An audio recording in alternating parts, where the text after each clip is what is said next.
Olá, pessoal, bem-vindos ao nosso segundo ciclo de estudos sobre Umbanda. Fizemos recentemente o ciclo sobre orixás, mitos, arquétipos de orixás na prática umbandista e agora estamos iniciando um estudo sobre as entidades de Umbanda. Eu sou o Newton Almeida, sou sacerdote do Centro Espírita João Vicente, um terreiro de Umbanda que fica no Rio de Janeiro, na Zona Oeste, no bairro de Senador Camará. No nosso primeiro ciclo, nós falamos sobre o processo de individuação e analisamos os orixás com base numa visão arquetípica. Convido você a ver o nosso primeiro vídeo sobre esse assunto, que você vai entender qual é a nossa proposta, porque ela segue nesse nosso segundo ciclo, falando agora com uma visão arquetípica das entidades de Umbanda. Seguindo o nosso lema que fala que Umbanda para você pensar, a gente vai começar a observar mais de perto essas entidades que são gente como a gente, foram pessoas que viveram encarnadas no Brasil ou em outro país, mas que de alguma maneira se envolveram com a história brasileira, e situar essas pessoas no momento histórico delas é importante para você, médium, entender o seu trabalho com ela e desmistificar muita coisa sobre essas entidades, porque não basta ter sido escravo para ser preto velho, como não basta ter sido índio para ser caboclo, e só situando o momento histórico, entendendo aquele momento, é que você vai conseguir acompanhar aquilo que eu estou falando. Eu vou pedir agora para a Juliana botar a nossa vinheta para a gente poder dar continuidade. Cambona, bota a vinheta aí, por favor.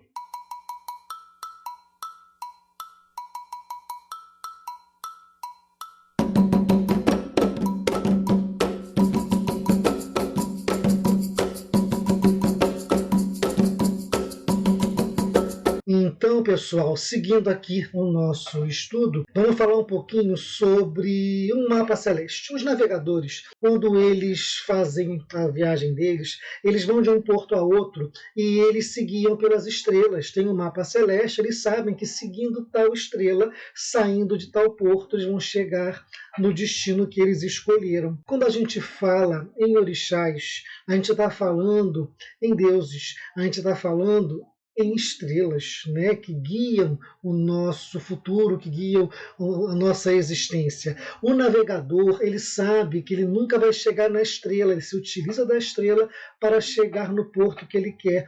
A mesma coisa somos nós no caminho da individuação. A gente quer sair de um ponto e chegar no outro, no nosso destino, num outro porto, num porto onde nós vamos ser pessoas melhores, pessoas mais humanizadas, assim se espera.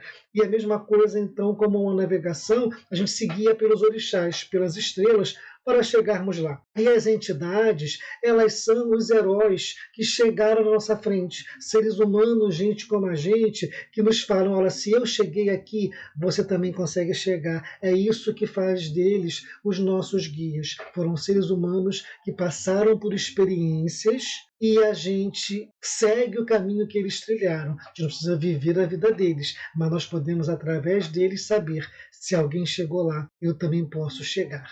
Então vamos lá entender esses heróis que hoje vamos falar dos pretos velhos na figura de heróis. Então, eu preciso que você, até o final da aula, você reflita sobre a prática da escravidão, você reflita sobre o conceito de exílio, compreender o que os pretos velhos representam no caminho da individuação, refletir sobre o arquétipo que o preto velho representa, que nós vamos ver, e reconhecer os aspectos de luz e de sombra desse arquétipo do preto velho. Vamos primeiro desconstruir para poder construir. É importante a gente pensar nisso aí.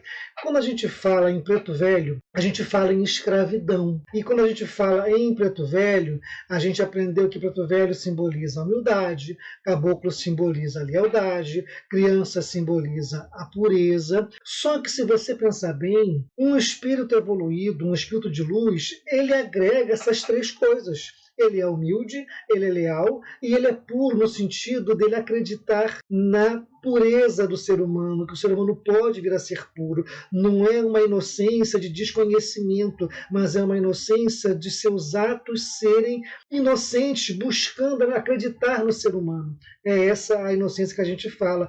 Então, a gente não pode rotular uma entidade. O preto velho representa a humildade, como se o caboclo não fosse humilde. A criança representa a pureza, como se um preto velho também não pudesse ser puro e inocente. Então, qualquer guia vai ter características essas de humildade, pureza, inocência, altruísmo, não tem vaidade, porque o espírito evoluído apresenta isso, ele não ostenta isso. Né? Ele nunca fala, eu sou muito humilde. Você não vai ver um espírito evoluído falar isso. E a gente vai puxar também para os Exus essas características, que na condição de guias, eles também têm essas características. Não é porque é um Exu, uma pombagira, que vai ter que ser vaidoso, usar roupa cara. Não é isso. Vamos começar a pensar e botar bastante pé no chão para entender quem são esses espíritos que lidam com a gente e conseguir tirar dessa nossa convivência com eles o máximo que a gente tem. Lembrando que eles são os nossos heróis. Eles chegaram no porto guiados pelas estrelas que são os orixás. Se eles fizeram isso, nós também vamos conseguir fazer. E aí a gente vai falar então agora sobre um pouquinho de antiguidade, porque a gente pensa que escravidão é só a escravidão que aconteceu no Brasil. A gente tende a pensar em Preto Velho e pensar logo na escravidão negra que aconteceram 3 séculos no Brasil. Um período horrível de tortura, de violência, foi. Mas a gente precisa entender que a escravidão não foi, digamos assim, um privilégio do Brasil. Vários outros países ao redor do mundo, e tem muito tempo antes do Brasil ser descoberto, já praticavam a escravidão. Os índios já praticavam a escravidão. Então, a escravidão ela é um acontecimento, uma prática social que já vem acontecendo há muito tempo e não foi uma invenção do português escravizar o negro para vir para cá. Não quero justificar, só quero que a gente entenda que isso tem uma ascendência, uma história que vem chegando até aqui. Então a gente tem uma visão limitada de que a escravidão é só que aconteceu no Brasil, quando não foi, ela aconteceu ao redor do mundo durante muito tempo. O que é a escravidão? É quando alguém, por meio da força, subjuga outra pessoa e tira os direitos dela de cidadão. Uma pessoa escravizada, ela tem que obedecer às ordens da outra. E por que você, sem salário, não trabalho assalariado, é um trabalho forçado. A escravidão incute ali uma servidão forçada. Ninguém é escravo porque quer. E as pessoas se tornavam escravos ou por dívidas ou por espólios de guerra. Um povo guerreava contra o outro, o vencedor escravizava os que ficaram vivos depois daquela guerra, para vocês entenderem como que isso vem funcionando. Em algumas sociedades, na maioria delas, o escravo ele era visto, ele era uma mercadoria, ele era vendido, ele era comprado, era usado para quitar dívidas. O dono ou comerciante tinha um total poder sobre a vida daquela pessoa, podiam até matar, podia pôr e dispor sem que o escravo pudesse fazer qualquer objeção. E ela era uma situação, pessoal, aceita socialmente. As pessoas viam isso com uma certa naturalidade, tá? Então ninguém condenava, fulano tem um escravo. Pelo contrário, as pessoas tinham escravos e em algum momento aquilo até dava um status social de quantos escravos você tinha ou você não tinha, para você ver como que isso era visto como uma coisa normal na época, socialmente aceita. Tá? A Mesopotâmia, a Índia, a China, os antigos egípcios, os próprios hebreus utilizavam de mão de obra escrava. E os africanos também praticavam a escravidão. Uma tribo guerreava com a outra, quem vencia escravizava a outra. Era uma coisa aviltante, mas era comum essa prática. A Bíblia mesmo, ela cita em seus trechos como lidar com os escravos, ou seja, ela não condena a escravidão, pelo contrário, ela reitera e dá orientações. Eu vou ler aqui um trechinho que fala do Deuterônimo, tanto o Novo como o Antigo Testamento falam disso. No Antigo Testamento, o Deuterônimo fala assim: no 7º dia da semana é o dia de descanso dedicado a mim. nesse dia nem você, nem seus filhos, nem as suas filhas, nem os seus escravos, nem as suas escravas, nem seus animais, nem os estrangeiros que vivem na terra de você, assim como você descansa, os seus escravos também devem descansar. Isso está lá no Deuteronômio, capítulo 5, versículo 14.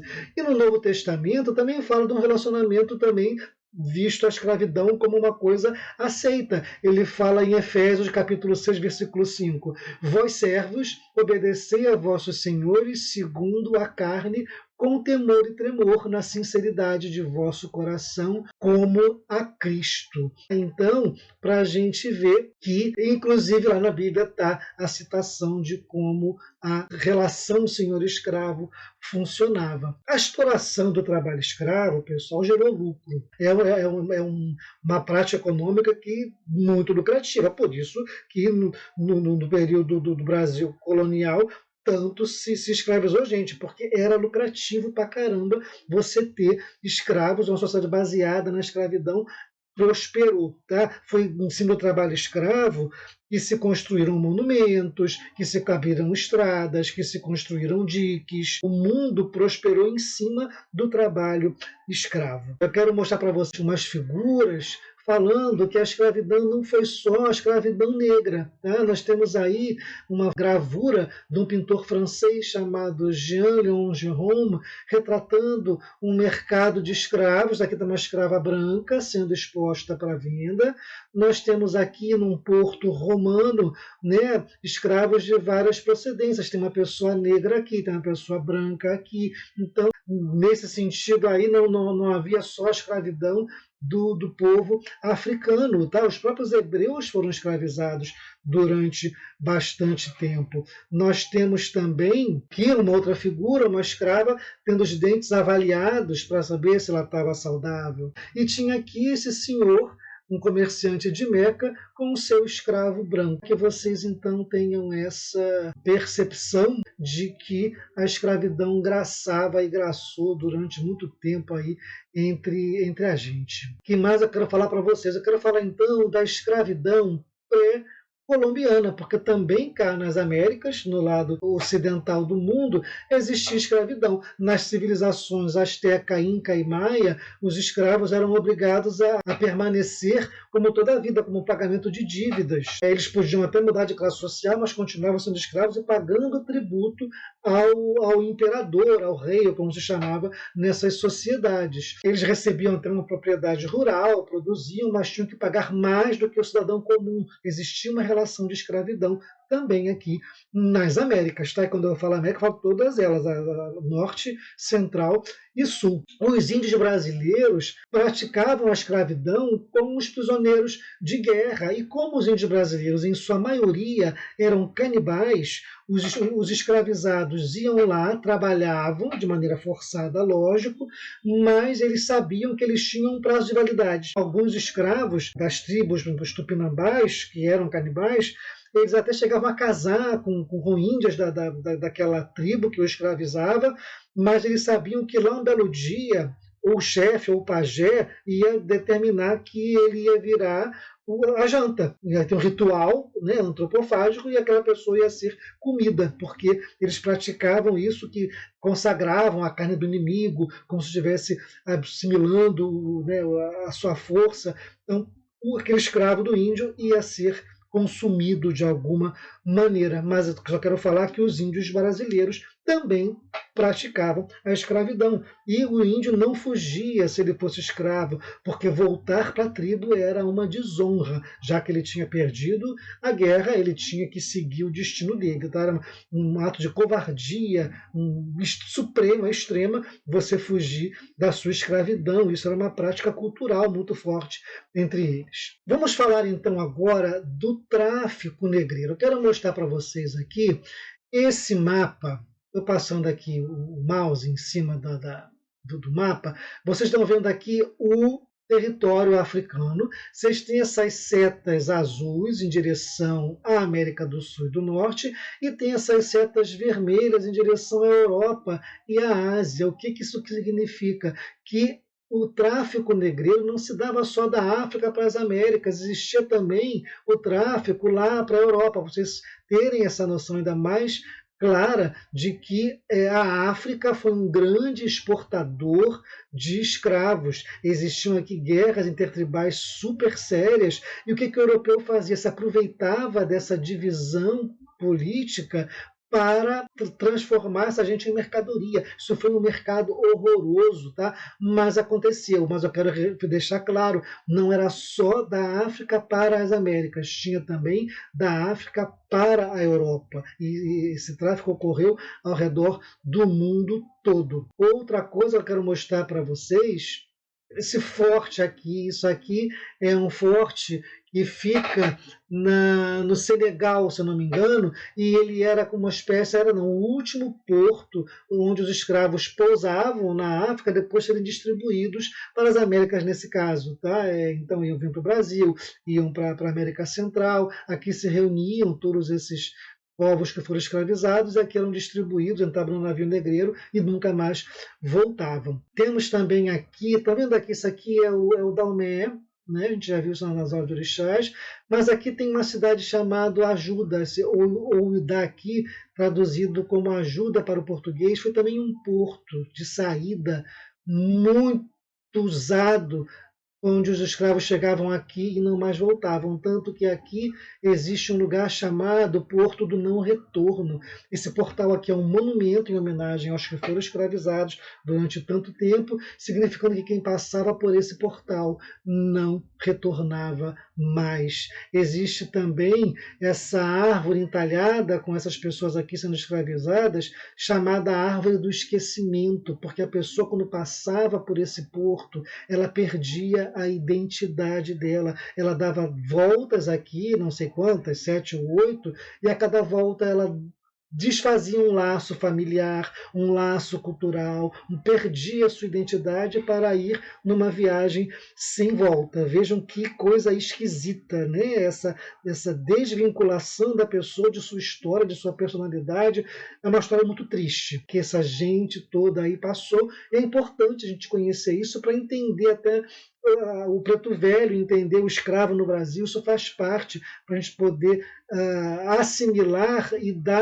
contribuir para o nosso entendimento do nosso trabalho mediúnico com essas pessoas, porque isso existiu, isso aconteceu, isso foi séculos atrás, não está tão longe assim, e existiu. Então, seguindo aqui a nossa exposição, né, o escravizado, ele vivia uma situação de exílio. Há pouco tempo, a Rede Globo mostrou uma novela que falava da situação dos exilados, né, que são pessoas que saem do seu país, saem da sua terra, forçados, porque a perseguição política ou religiosa os impede de estar onde eles nasceram, onde fizeram suas raízes. E os escravos foram exilados, não podiam voltar. Teve uma guerra, teve alguém que foi lá e caçou e os vendeu, e pronto, eles perderam tudo o que eles tinham. A escravidão foi uma situação muito séria de exílio que essas pessoas viveram. Tá? Isso é uma coisa para se pensar, da dívida, né, cultural, da dívida kármica que o Brasil, né, e todos os países que praticaram a escravidão têm para com essas pessoas. Isso é muito sério. Vamos falar então da chegada no Brasil, especificamente no Rio de Janeiro. Quero concentrar no Rio de Janeiro, que é onde a gente tem a nossa sede do João Vicente, mas a gente pode imaginar que isso também aconteceu de uma certa maneira em todo o território nacional. Tá? A partir de 1580, começaram a chegar os primeiros escravos. Teve uma tentativa de escravizar o índio, que não deu lá muito certo. Começaram, então, a explorar a escravidão negra. Então, a partir de 1640, esse tráfico, esse negócio negreiro, começou a ficar bastante incrementado por força do cultivo da cana-de-açúcar. Eles vinham para trabalhar nos engenhos, chegavam no Rio de Janeiro, ou chegavam em Salvador, eram distribuídos para as outras capitanias. No Rio, especialmente, iam para a Zona Oeste, para a Zona Norte, onde tinha as plantações. Eles chegavam no Rio de Janeiro, onde é a Praça 15, não se chamava Praça 15, se chamava Praia do Peixe. A Rua 1º de Março era conhecida, tinha o nome de Rua Direita. E eles chegavam, então, na Praia do Peixe, e o comércio de escravos escravos acontecia ali na Rua Direita, na atual 1º de Março, no centro histórico do Rio de Janeiro.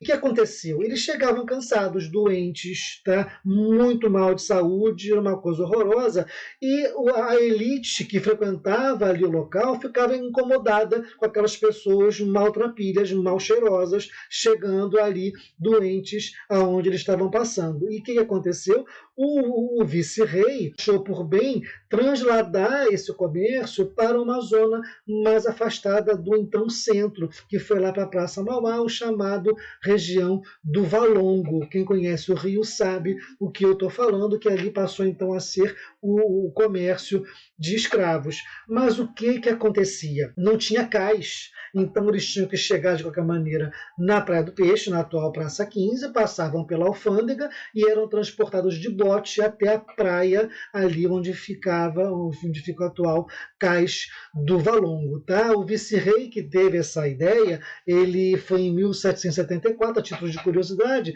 chamado Dom Luís de Almeida Portugal Soares de Alarcão dessa e Melo Silva, e ele disse a seguinte frase, a célebre frase: os escravos que forem vendidos não sairão do Valongo nem mortos, porque essas pessoas chegavam num estado muito mal de saúde, alimentação deficitária, uma viagem horrorosa de quase 3 meses ou às vezes mais, chegavam, lógico, doentes, eles tinham que ir para os galpões de engorda, como eram chamados, passavam óleo na pele, para a pele ficar brilhante, dar uma aparência de saúde. Os que chegavam doentes iam lá descansar para ver se voltava a saúde para ser vendido, mas os que não aguentavam também não saíam do Valongo, não, ali era enterrado. Tanto que quando teve a revitalização daquela região no Rio, foram encontrados ossadas de pessoas, foi encontrado o cemitério dos Pretos Novos, como era chamado, enfim, uma história muito triste aconteceu nessa região ali do centro do Rio. O comércio de escravos foi ficando grande, incrementado ali na região do Valongo, ficou estabelecido, as pessoas passaram a ir para lá. Quem queria comprar escravo ali encontrava. E essa região teve o seu auge, né, de efervescência em 1808, quando a família real veio para o Brasil. Com a vinda da família real, a cidade cresceu, porque muita gente veio também, houve demanda de mão de obra, então precisou-se de mais escravos, e mais escravos foram chegando ali na região do Valongo. A cidade, pessoal, de 15 mil habitantes passou para 30 mil, ela dobrou de habitantes. E essa região foi ali, então, muito, a gente pode falar de próspera num comércio de escravos ali. Quero mostrar para vocês aqui mais uma figura que vai mostrar, né, a chegada de escravos no Valongo. Né? Eles chegavam de bote aí e depois então iam lá para os galpões de engorda. Tá? É isso que eu precisava mostrar para vocês. Falando assim, agora de uma história mais recente, foram feitas escavações, descobriram muita coisa ali no chamado Porto Maravilha, no Rio de Janeiro. Tem aqui uma fala de uma arqueóloga chamada Tânia Andrade Lima, que ela é arqueóloga do Museu Nacional, e ela fala o seguinte: aquela região, mais do que cais, era um complexo de escravos, que incluía o lazareto, para onde os negros que chegavam doentes iam se curar ou morrer. O cemitério dos Pretos Novos, os armazéns de engorda e venda dos escravos que se concentravam na Rua do Valongo, atual Rua Camerino. Então essa história está bem recente, dessa chegada dessa gente, como a gente precisa saber que um preto velho não está tão distante no tempo, não. Está logo ali na nossa história, está bem recente. Durante escavações, né, foram encontrados a revitalização na zona portuária, foram encontrados ali os ancoradouros, teve o primeiro ancoradouro, que foi da chegada dos escravos. Depois ele passou por uma reforma, porque Dona Leopoldina faleceu, Dom Pedro se casou novamente, e a imperatriz Teresa Cristina chegou ali no Valongo. Fizeram uma obra tampando o cais antigo para que ela chegasse, e o local passou a ser chamado de Cais da Imperatriz. Tá? Isso aí uma cultura geral para a gente saber um pouquinho da história do Brasil, especificamente do Rio. Mas depois, com a revitalização, se encontraram resquícios dos dois dos dois portos, o antigo e o do novo, uma grande quantidade de amuletos, de objetos de culto vindos do Congo, da Angola, de Moçambique. E esse local ele foi reconhecido como o único registro histórico da chegada dos escravizados nas Américas. É o único registro que tem ali que você pode comprovar que existiam esses locais. E cerca de 500 mil pessoas a 1 milhão desceram ali, quando vamos falando de escravizados. Foi muita gente que foi trazida para cá numa situação embaraçosa, muito complicada a vida de um escravizado. Em 1831, a Inglaterra começou a forçar pela libertação dos escravos, mas a Inglaterra não era boazinha, ela não fazia isso porque ela queria ver os escravos felizes, é porque a Inglaterra estava se industrializando, precisava então de mão de obra especializada, não era mais interessante ter trabalhadores rurais na condição de escravos. Então, o preço do açúcar estava caindo e ela precisava então de mão de obra especializada. Começou a forçar a questão da libertação dos escravos, que estava mudando a economia mundial. E aí ela começou a forçar pela abolição do tráfico e da escravidão em si.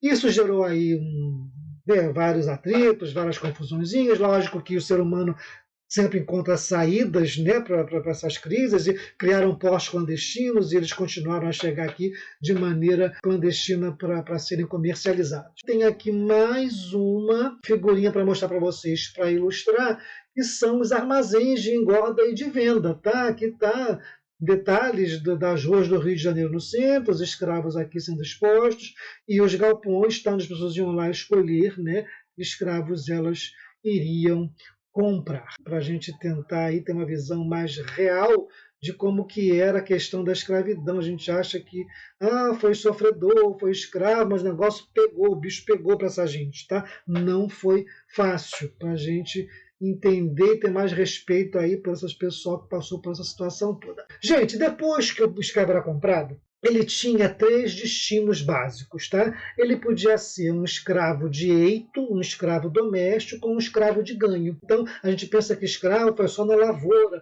na cana-de-açúcar, no café. Não, né? Vamos entender quais são os tipos de escravos que existiam para você entender até, poder entender e identificar quem era, quem foi, qual foi a história desse preto velho, dessa preta velha que trabalha com você. O negro escravizado, ele podia ser um escravo de eito. O que é de eito? Ele ia trabalhar na lavoura ou na mina. Ele podia ser um escravo doméstico. Um escravo doméstico ele ia trabalhar ou na casa grande, numa zona rural, ou ia trabalhar na cidade, numa área urbana, numa casa, sendo escravo de alguém.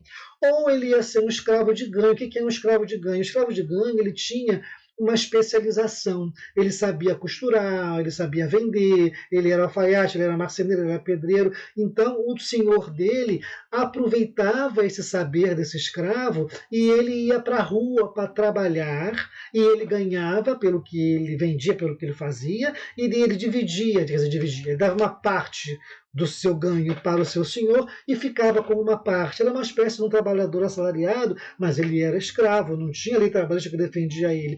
E o escravo de ganho, ele ia acumulando lá o dinheirinho dele, visando no futuro uma alforria, tá? Que às vezes acontecia, às vezes não, porque tinha muita malandragem nessa hora de dar alforria para o escravo, mas vocês saberem que eram 3 as possibilidades de um escravo trabalhar, ou no eito, ou doméstico, ou como escravo de ganho. Outra coisa que eu quero falar para vocês, nas fazendas, o trabalho era de 12 a 20 horas, era uma coisa horrorosa, 12 a 20 horas por dia. Eles dormiam no chão, lá na senzala, todo mundo sabe disso. Eles eram monitorados, muitos eram acorrentados para evitar a fuga. A alimentação era muito pobre, muito deficiente, consistia em farinha de mandioca, em aipim, feijão e banana. Ao domingo é que ele comia um pouquinho melhor, porque era permitido que eles fizessem uma pequena roça, uma pequena horta, onde ele no domingo podia colher. De repente havia algum legume, alguma folha, alguma fruta que ele plantasse, mas só aos domingos. Mas durante a semana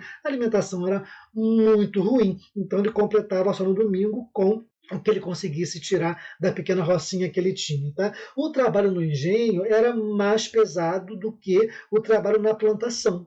Na plantação você ia lá, plantava, roçava, com tudo. No engenho tinha a tal da caldeira, era muito mais perigoso, os escravos mais, os fujões, os mais rebeldes, eram lançados logo para esses trabalhos muito complicados, porque tinha a moenda e tinha muito acidente de trabalho, pessoas perdiam mão, perdiam braço, perdiam vida, né, por conta da moenda. A fornalha era um calor horroroso, onde se cozinhava o caldo da cana para fazer o melado, enfim, para processar aquilo tudo, e era uma condição muito insalubre, tá? E era o escravizado que sofria com isso tudo. Como eu falei, era uma etapa tão dura de trabalho que só ia para lá o escravo que era muito rebelde, que dava mais trabalho para ver se ele, uma forma de castigo do senhor para aquela pessoa. Eles usavam, pessoal, podiam usar máscaras de ferro para evitar que comesse, que roubasse comida, para evitar que engolisse diamante quem trabalhasse na mina e para impedir o suicídio, porque era tão ruim a vida que eles preferiam morrer. Então eles comiam terra para morrer. Então botavam máscaras de ferro para que eles evitassem fazer isso tudo. Para vocês terem ideia como a vida do escravo não foi só tronco, não. A vida era complicada pra caramba, tá? Os que trabalhavam na Casa Grande, eles tinham uma vida um pouquinho mais amena que os da plantação, porque eles tinham vestimenta e eles tinham acesso à alimentação um pouco melhor. Então, na Casa Grande era uma espécie de um upgrade que um escravo levava, tá? Um escravo valia pelo sexo, pela idade. Então, o homem era mais caro do que a mulher. Um homem adulto, que era considerado adulto, entre 12 e 30 anos. Eles amadureciam muito rápido na lavoura, porque era uma vida muito puxada, muito complicada. Aos 35 anos, eles já não tinham quase dentes e o cabelo ficava branco, devido ao estresse, devido aos maus tratos. Então, aos 30, 35 anos, um homem era considerado velho. Daí a expressão preto velho. Um preto velho não precisa andar encarquilhado, não precisa ter 80 anos, porque um escravo com 30 anos já era um preto velho, velho para vender, velho para trabalhar, já não precisava mais para nada. Tá? A vida média era isso aí. Então, a expressão preto velho vem dessa realidade complicada que eles viviam. Os escravizados, eles se dividiam em três categorias. Né? Eles eram considerados boçais, ladinos ou crioulos. O que era um boçal? Um boçal era um escravo que não falava português. Chegava da África, não se adaptava, era considerado um boçal porque não falava português. Um ladino era o escravo que dominava já a língua. E o crioulo é o escravo nascido no Brasil. Ele não veio pelo navio. Os pais dele chegaram aqui, eram escravos, ele se tornou escravo. Então eram as condições aí de um escravo. Ou ele vinha da África e era boçal ou ladino, ou ele era um crioulo que já era um escravo nascido no Brasil. Agora, essa relação, né, escravo e senhor, ela não era fácil, não. Tá? Era uma coisa muito tensa, porque é lógico que o negro não aceitava aquela condição com doçura, com candura, até porque a escravidão no Brasil foi muito violenta e ninguém recebe violência assim de graça. Então, tinha muita revolta. Essa história foi marcada por resistência e por violência, de luta dos africanos pela liberdade, pela fuga. Né? E então existia um controle danado por conta disso. O escravo que fugia e que era capturado, ele tentava suicídio porque era melhor morrer do que voltar para a lavoura.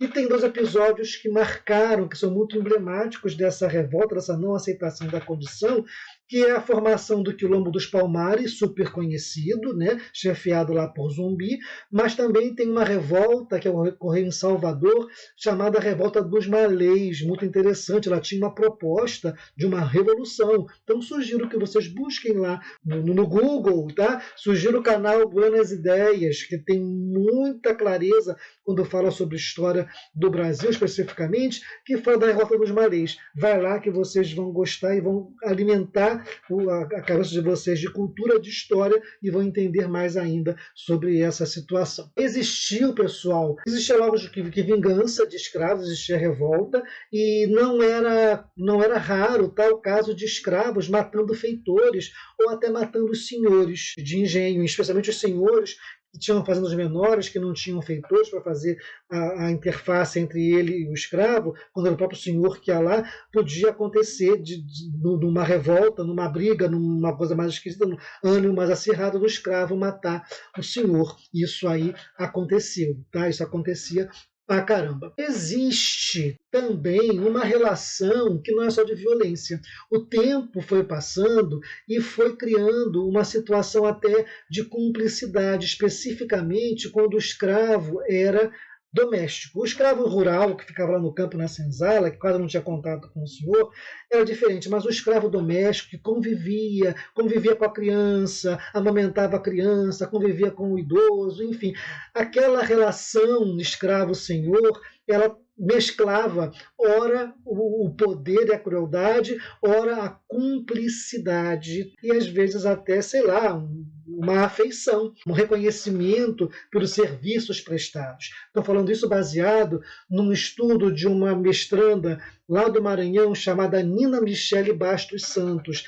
Ela analisou livros de testamentos de 1763 até 1779, lá no Maranhão colonial. A gente entende, a gente pode jogar isso para o Brasil todo. Se aconteceu lá, também aconteceram em outras situações ao longo do território nacional, onde a convivência de senhores e de escravos mesclava essas relações aí de violência e de crueldade com cumplicidade e até afetividade. Então vamos entender como que isso aí funcionava. Ela analisou testamentos onde as pessoas ou deixavam os escravos como herança para alguém, para que não fossem maltratados, ou deixavam ou libertavam os escravos. E eles iam dando várias justificativas para isso, pelo serviço prestado, pelo amor de Deus, por consciência, mas o fato é que essas pessoas tinha uma preocupação com o bem-estar do seu escravo depois da sua morte. Tá? Alguns até eram libertos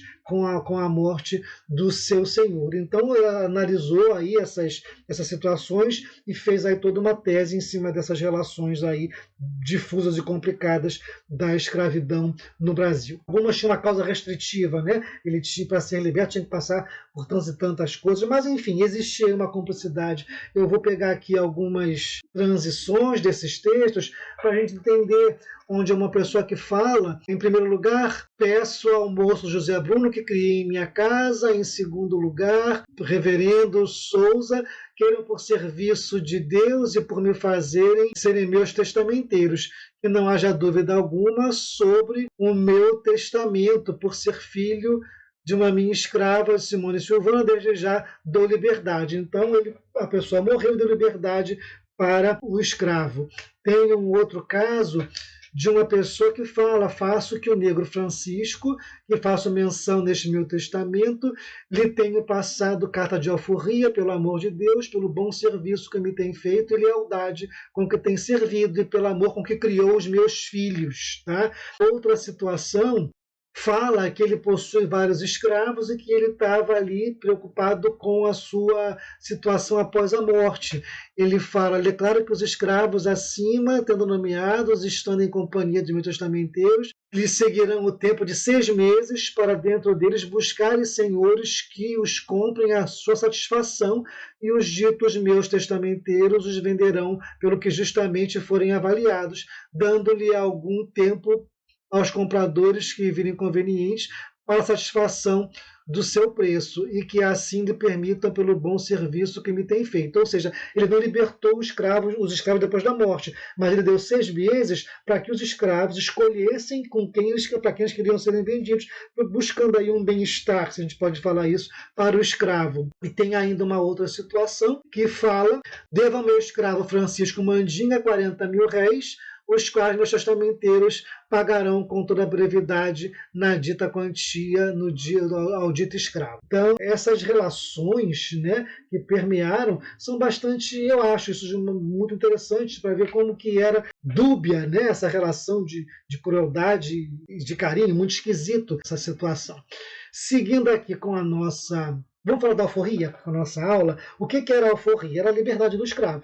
O escravo podia ter alforria de 2 maneiras. Ou ele comprava, ou o senhor de escravo dava para ele a alforria de boa vontade. Tá? E era uma coisa muito simples, né? O processo da alforria. Não precisava ir no cartório, não tinha um modelo específico. O senhor pegava lá um papel e escrevia, dando dados, né? Eu, fulano de tal, dou ao escravo fulano de tal, a liberdade, considero livre, blá, blá, blá, e assinava e a pessoa ali virava um documento de liberdade daquele escravo. Só que isso, para acontecer, gente, era muito complicado. Ou o senhor de escravo ia morrer pelo bom serviço libertava, ou ele era uma pessoa que era contra a escravidão, né? Ele queria, acreditava na liberdade, mas era muito complicado, porque muitas pessoas vendiam a alforria para o escravo. Então, se ele quisesse ser livre, ele ia ter que trabalhar para poder comprar. Só que eles davam um preço tal, se o escravo chegasse àquele preço, eles não, mais isso, eu vou aumentar o preço. Em média, uma alforria custava, pessoal, 2 contos de réis, o que jogando para o nosso câmbio daria uns 50 mil reais. Era o preço de uma alforria, o preço de uma vida.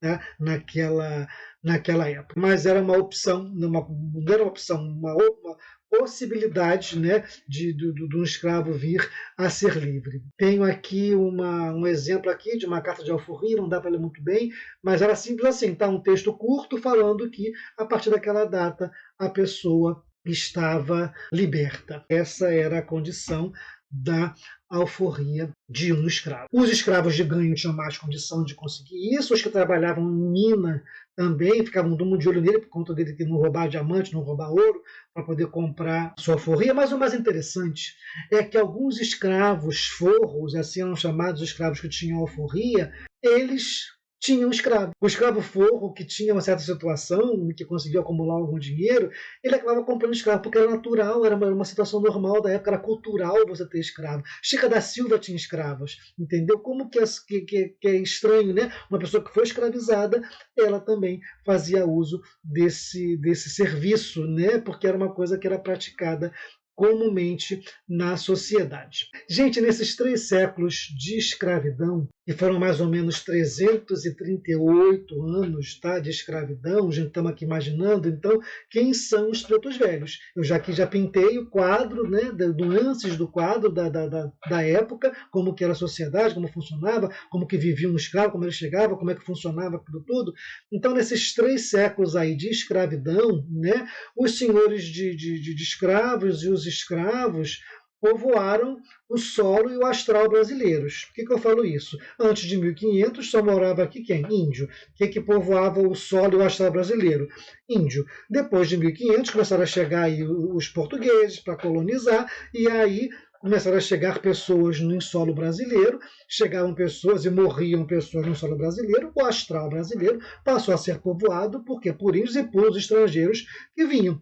Com a chegada dos escravos, que morriam também no solo brasileiro, o astral passou a ser povoado por quê? Por índios, por negros, por todo mundo que estava aqui. Então o astral passou a ter aí, né, uma certa diversidade, né, cultural e étnica. Tá? Então, nesses 3 séculos, essas pessoas morriam e renasciam em solo brasileiro e conviviam aí nessa ida e vinda entre o Orum e o Aie, e expostos à cultura, aos hábitos, a transformações culturais, toda essa dinâmica do momento político, histórico e social, com violência, seguindo cada um a sua vida, o branco, o negro, o índio, o português, o alemão, o francês, quem tivesse aqui, ia levando a vida de acordo com o que a vida oferecia, era um momento político, histórico, social daquela época. Então, nesses 3 séculos aí, o mundo mudou, muita coisa aconteceu. Aconteceu o nascimento da indústria, a máquina a vapor foi inventada, relações de trabalho, relações sociais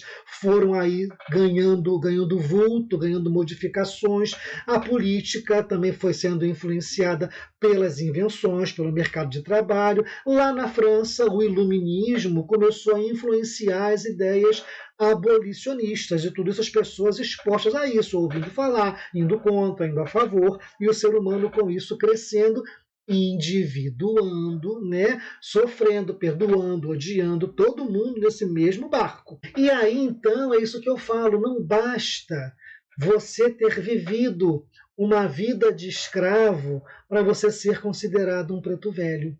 Porque muito negro escravo foi muito revoltado. E assim como tem muito branco que era abolicionista, que era contra a escravidão e aquilo tudo, mas também tinha muito escravo que revoltou-se tanto, que não aceitava aquela condição, que a sua condição de individuação ficou lá prejudicada. Alguns chegaram a ser preto velho, porque através da escravidão, dessa convivência, dessa vida horrorosa, eles alcançaram uma individuação. Uns conseguiram, outros não. Eu não estou criticando, não estou julgando. O fato é que, independente da vida que você tem, você pode individuar sim. E eu fico imaginando nós, que não somos escravos, que temos aqui nosso acesso à tecnologia, ao estudo e por aí vai, quantos de nós também, por problemas mil, optamos, sei lá, inconscientemente ou não, por ficar agarrados a situações, a mágoas, a ódios, a tudo isso. Então, não dá para julgar quem passou por essa situação que a gente acabou de descrever, mas o fato é que alguns individuaram e outros não. Os que individuaram chegaram à condição de guias, chegaram à condição de pretos velhos na acepção da palavra, desse espírito que representa humildade, sabedoria e que nos aconselha e nos incita a perdoarmos para sermos mais felizes. É isso que eu quero falar para você. Não basta ter sido escravo. Com toda essa vida aí que a gente acabou de descrever, né, não basta só ter sido isso. O que a espiritualidade espera? Aquele algo mais, a individuação, o crescimento enquanto ser humano, apesar de toda essa dificuldade que eles viveram. Tá? Então, os escravizados foram torturados, revoltaram-se, vingaram-se dos seus senhores e feitores, ou assimilaram a cultura e viveram ali influenciando e sendo influenciados por ela, sem deixar de lado a disparidade cultural. Tá? Africanos, crioulos, mulatos, escravizados, de forro, direito de ganho, né? Ou domésticos, todo esse pessoal conviveu esse momento todo. Tá? Pretos velhos são espíritos que vivenciaram sua individuação através da experiência da escravidão. Mas tem muito preto velho que ainda tem muito escravo que ainda é obsessor do Senhor e está perseguindo até hoje aquela situação, porque precisam se libertar daquele momento e deixar passar e se perdoar e se amar para seguir adiante. Os que conseguiram são os nossos pretinhos velhos que a gente conhece nos nossos terreiros e você identifica pela sua fala, pela sua postura, pelo seu aconselhamento. Por isso que eles são exemplos a serem seguidos. Lembra dos heróis que a gente falou no início da nossa aula, né? Que os heróis vão de um porto a outro, seguindo pelas estrelas, né?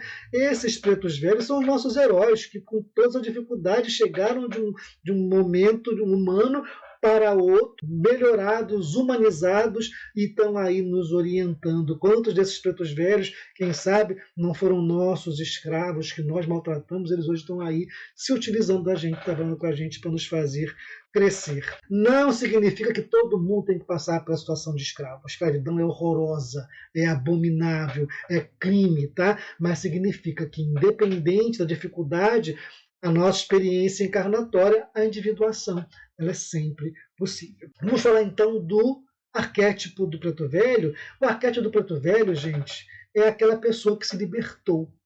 Não é o liberto, é a pessoa que se libertou. Por que eu falo isso? Porque não é uma coisa passiva. Não é uma coisa que Deus me liberta, Yansan me liberta, Xangô me liberta, meu preto velho me liberta. Não, ele se libertou, ele fez o esforço de se libertar. E quando eu falo isso, eu já ultrapassei a questão da coisa física da escravidão humana. Eu também já estou falando agora do ambiente psicológico, como nós precisamos também de nos libertar, seguir os caminhos deles para sermos pessoas que se libertaram dos vícios, das mágoas, das dificuldades, que optamos por abrir mão de tudo aquilo que nos aprisiona para sermos pessoas melhores, porque esse arquétipo ele ensina o que? O desapego.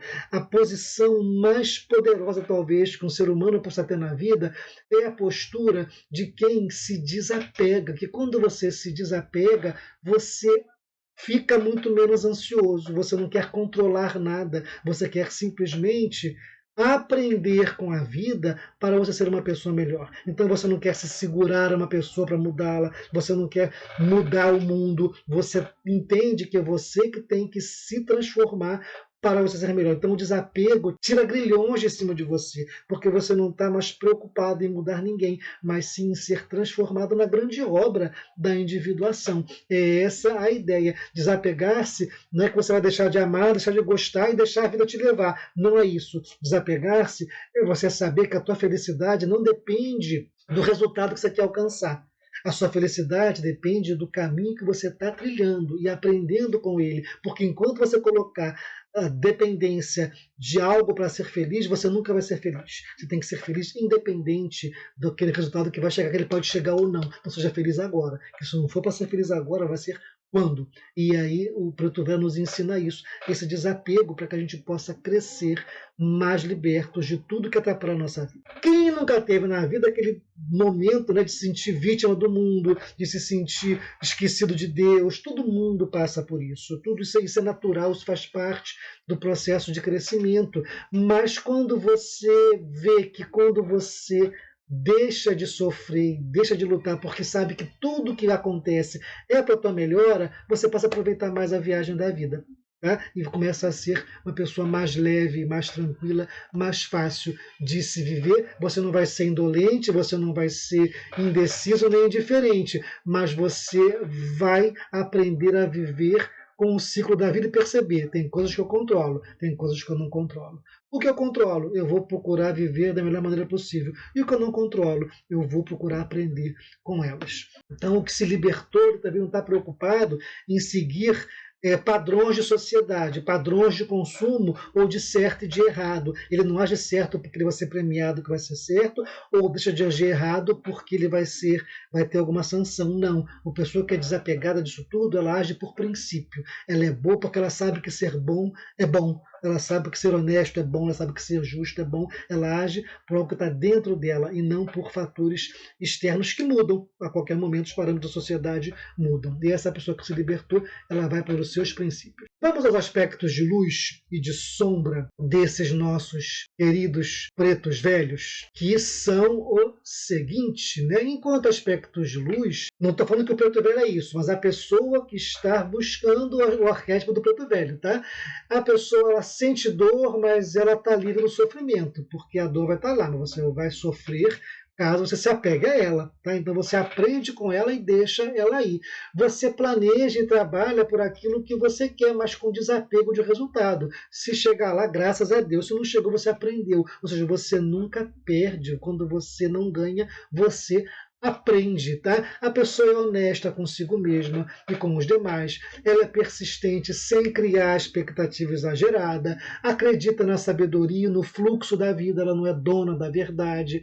Ela é disciplinada, ela é paciente, ela é leal aos princípios e valores, não impõe a presença, mas ela tem uma presença marcante pelo seu carisma, pela sua autoridade moral, é flexível, é íntegra, é humilde em relação à inteligência maior que rege o universo. Ela sabe que existe uma mente sábia orquestrando a vida e confia nela. Outra coisa que a gente tem que falar, verificar, são as sombras. Quando a gente não está muito bem aí com esse arquétipo do preto velho, a gente começa a viver um pouco na sombra. O que é o apego ao passado, apego à dor, não consegue perdoar, está sempre se vitimando, tem ansiedade, tem depressão, tem conformismo, não luta por nada, tem pessimismo, nunca acredita que o bem possa ganhar, tem raiva de si, tem raiva do mundo, tem uma sensação de solidão, que ninguém gosta dela, tem um fatalismo, tem um vitimismo, uma autodestruição, uma autocobrança exagerada, falta de esperança, rancor e dificuldade de perdoar.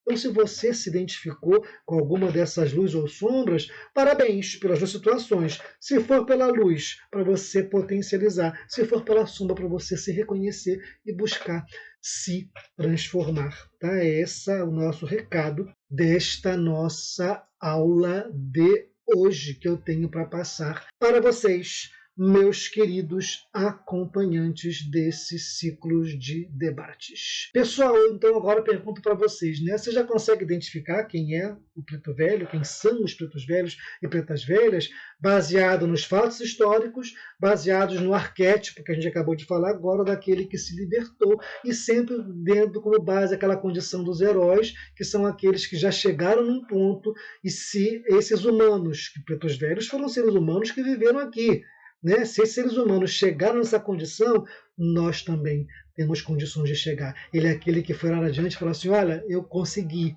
eu estou aqui, vem que dá. Né? O caminho que eu trilhei de construção de ego, de perdão, de amor próprio, enfim, é esse o caminho. Segue que você vai chegar aqui. É essa a grande verdade da vida, independente da sua condição de vida, das agruras que você passa, a individuação é sempre possível. É isso que esses espíritos velhos acabaram de nos ensinar mais uma vez, através dessa aula.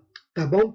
Pessoal, a nossa próxima aula será sobre caboclos. Próxima aula, gira de caboclos, para que a gente então conheça também esse ancestral da Terra, o primeiro que já estava aqui, antes do Preto Velho, antes da gente, já tinha aqui o índio nativo. A gente vai entender quem são os caboclos que trabalham com a gente em nossos terreiros. Quero agradecer a sua companhia, né? Espero que eu tenha contribuído para você pensar, a Umbanda que faz você pensar, e a gente se vê no nosso próximo encontro. Sejamos todos felizes. Grato a todos. Tchau.